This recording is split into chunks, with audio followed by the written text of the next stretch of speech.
वरिष्ठ और इस जिले के उपाध्यक्ष बाबू लालमन सिंह का पदार्पण हुआ है। उनका हार्दिक वंदन, स्वागत एवं अभिनंदन है और बहुत बहुत धन्यवाद। आगे जैसा कि यहाँ पर उद्घाटन का कार्यक्रम प्रारंभ होने जा रहा है, आप लोग शांति व्यवस्था बना करके अपना अपना स्थान ग्रहण कर लें। आगे आप लोगों के सामने उद्घाटन हो जा रहा है। बहुत बहुत धन्यवाद।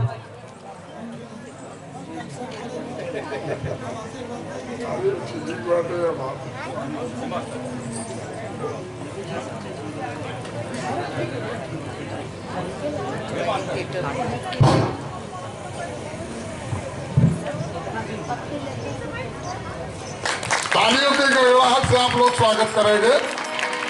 और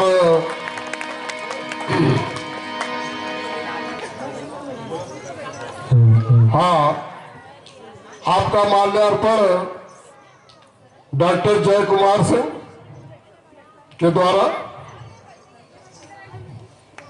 और हमारे उपाध्यक्ष बाबू लालमन सिंह का माल्यार्पण डॉक्टर छोटेलाल मिश्र के द्वारा। अरे ठीक है, आप अपने बीच में हैं ना। हाँ, और डॉक्टर प्रीति सिंह जी हैं।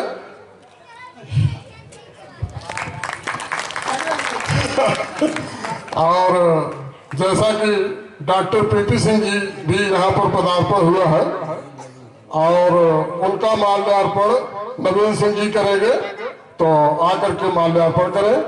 बहुत बहुत धन्यवाद। हाँ, मेरे द्वारा भी डॉक्टर साहब को माल्यार्पण किया जाएगा।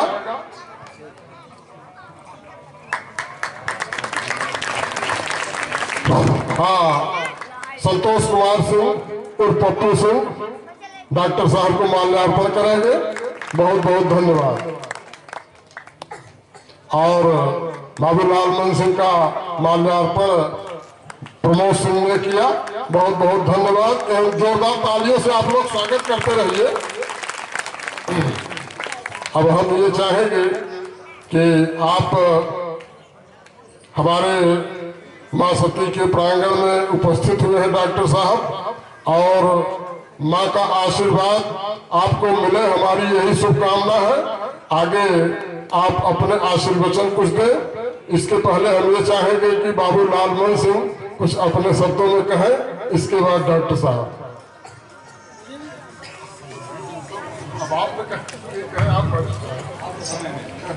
मुझे बड़ा हर्ष है कि मैं रवनिया और गजैनपुर अपने परिवार में यहाँ के लोगों ने मेरा स्वागत किया।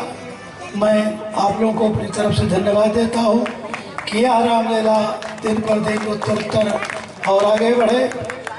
मेरे साथ चल रहे सुल्तानपुर जनपद के उत्तर प्रदेश शोध विभाग के प्रमुख कुशल चिकित्सक सर्जन डॉक्टर अभिषेक रावत जी मेरे साथ हैं। वो आपके बेटे हैं, आपके बीच आए हैं। ईश्वर चाहेगा तो गजैनपुर से लेकर के आज सती माँ के मंदिर तक जो जर्जर सड़क इन्होंने देखा, ये बार बार मुझसे ही कहते रहे, वास्तव में कादीपुर पूर्वांचल का कुछ विकास नहीं हुआ है।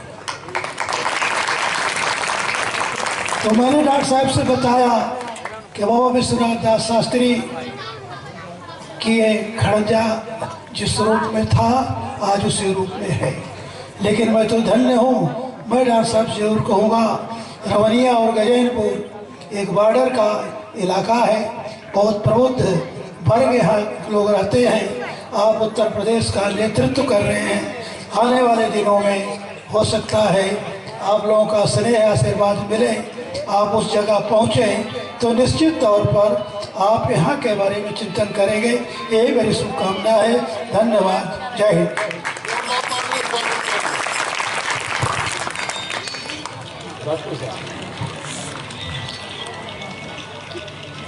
रवनिया और गजैनपुर की इस पावन धरती पर भगवान श्री राम के इस मंच से जो कि रामलीला का मंचन किया जा रहा है, मैं इस मंच से, इस मंचासीन हमारे सभी वृद्धजन, हमारे बड़े भ्राता समान और भैया जिन्होंने हमें मुख्य अतिथि के रूप में यहाँ आने का अवसर प्रदान किया, और यहाँ हमारे उपस्थित सभी माताएं, बहनें, बड़े भाई, बुजुर्ग, मैं सभी का आपकी हृदय की अनंत गहराइयों से स्वागत और अभिनंदन करता हूं। भैया ने अभी थोड़ी देर पहले कहा कि अल्प समय, क्योंकि यहाँ पे कोई राजनीतिक कार्यक्रम नहीं है। यहाँ हमारे सारे इस ग्राम सभा के लोग और इस ग्राम सभा से सटे हुए जो भी गांव के लोग यहाँ आए हैं, वो एक मूड बना के आए हैं कि भगवान राम का मंचन देखना है। इसलिए मैं आप लोगों का बहुत समय नहीं लूंगा, मगर मैं कम शब्दों में अपनी बात को रखने का प्रयास करूंगा। पहले तो मैं अपना परिचय दे दूं। मैं doctor Abhishek Rawat, MBBS MS general surgeon, और मैं आपके बगल में एक कस्बा है और तहसील है जौनपुर का।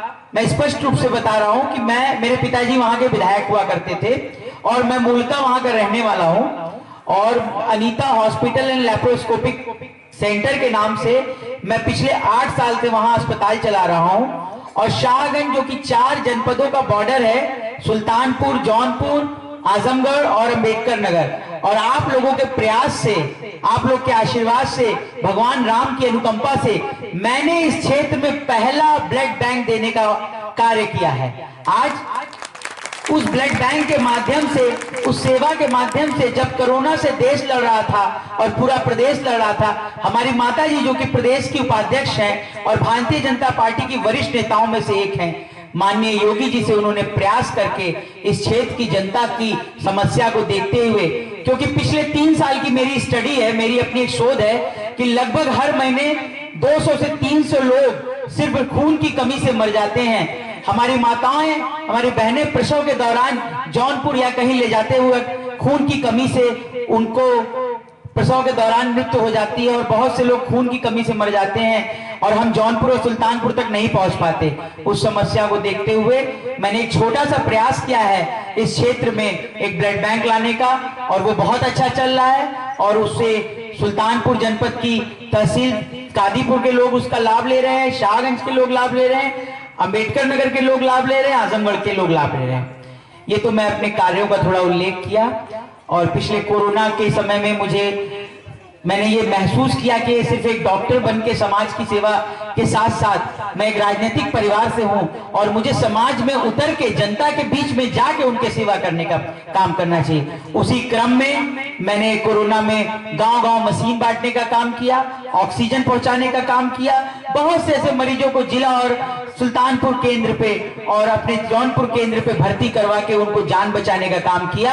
और उस कार्य की मुझे जो एक आत्म संतुष्टि होती है मित्रों, वो किसी काम में नहीं होती, लाखों रुपए कमाने में नहीं होती है। एक जान बचाने की जो कीमत है उससे बढ़कर कुछ नहीं है। अब मैं आपके क्षेत्र पे आऊंगा, छोटा सा विषय रखूंगा।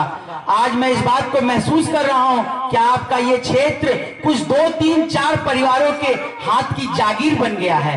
कभी वो बसपा से आ जाते हैं, कभी वो परिवार सपा से आ जाते हैं, कभी घूम फिर पे भाजपा से आते हैं। मैं किसी के भूत के बारे में कोई बात नहीं करूंगा, मगर मैं वर्तमान के भविष्य की पीढ़ी में बात करूंगा।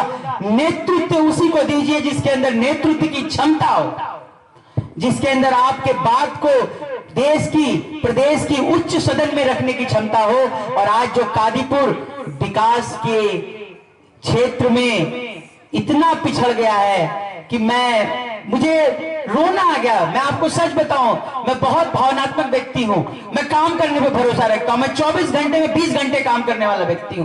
मैं बाई प्रोफेशन सर्जन हूं, दिन में 5-5 सर्जरीज करता हूं। मुझे निश्चित, मैं कह रहा हूं, मैं भावनात्मक हो रहा हूं। जब मैं कादीपुर से चला और रवनिया होते हुए इस क्षेत्र में आया, कैसे लोग जाते हैं यहां से जिले तक, जन आंदोलन नहीं कर रहे हैं। मैं नमन करूंगा यहाँ के क्षेत्र के लोगों को। मैं उनके पैरों की रज को अपने माथे पे लगाना चाहता हूं। आप जैसे लोगों को तो आंदोलन कर देना चाहिए इस सड़क के लिए, इस क्षेत्रीय विधायक के खिलाफ आंदोलन कर देना चाहिए। किस समस्या को आप लोग झेल रहे हैं? मैं आज इस मंच से, प्रभु श्री राम के इस मंच से इस शपथ लेकर इस बात को कहता हूं कि अगर आपने और हमारी सरकार ने और हमारी पार्टी ने एक बार मुझे इस क्षेत्र का नेतृत्व करने का मौका दिया, सिर्फ विकास विकास विकास, और मैं बार बार कहूंगा सिर्फ विकास होगा।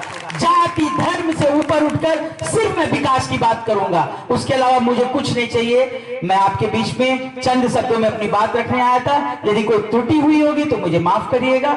आपका सेवक, आपका छोटा भाई डॉक्टर अभिषेक रावत। हाँ, माँ सती मैया आपकी मनोकामना पूर्ण करें, यही हम रामलीला मंच के सभी सदस्यों की भी कामना है। और आप 2022 में चुनाव लड़े और विजयी होकर के विधायक बन करके इस क्षेत्र में आवे। तालियों की गड़गड़ाहट से आप लोग स्वागत कीजिए। बोलिए सती मैया की, प्रभु श्री रामचंद्र की, वीर बजरंग बली की, शंकर भगवान की। आप विजयी हो। धन्यवाद।